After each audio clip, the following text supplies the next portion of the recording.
اب اس کے ساتھ ہی ناظرین آپ کو بتائیں کہ فیصل آباد میں جعلساز مافیا کے خلاف پنجاب فوڈ اتھارٹی کا گرینڈ آپریشن، فوڈ سیفٹی ٹیموں کا گارڈن ٹاؤن میں واقع جعلی پیکنگ یونٹ پر چھاپا۔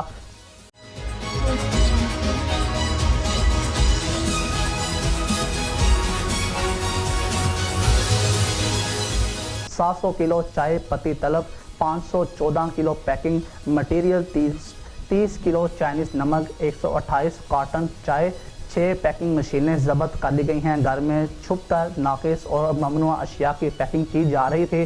لائسنس اور پروڈکٹ رجسٹر کے بغیر ناقص پتی کو جعلی پیکنگ لگائی جا رہی تھی۔ قوانین کے خلاف ممنوعہ چائنیز سالٹ کو بھی پیک کیا جا رہا تھا۔ پیکنگ کے لیے اشیاء کو بغیر ڈھانپے کھلا زمین میں رکھا پایا گیا۔ صفائی کے ناقص انتظامات اور چوہوں چھپکلیوں کی بھرمار پائی گئی۔ ناقص ممنوعہ اشیاء کو جعلی پیکنگ لگا کر فروخت کرنا سنگین جرم ہے۔ مارکیٹ میں آنے والی اشیاء خود و نوش کے معیار میں کمی ہرگز برداشت نہیں کی جائے گی۔ پنجاب فوڈ اتھارٹی قوانین کی خلاف ورزی پر سخت قانونی کارروائی عمل میں لائی جائے گی۔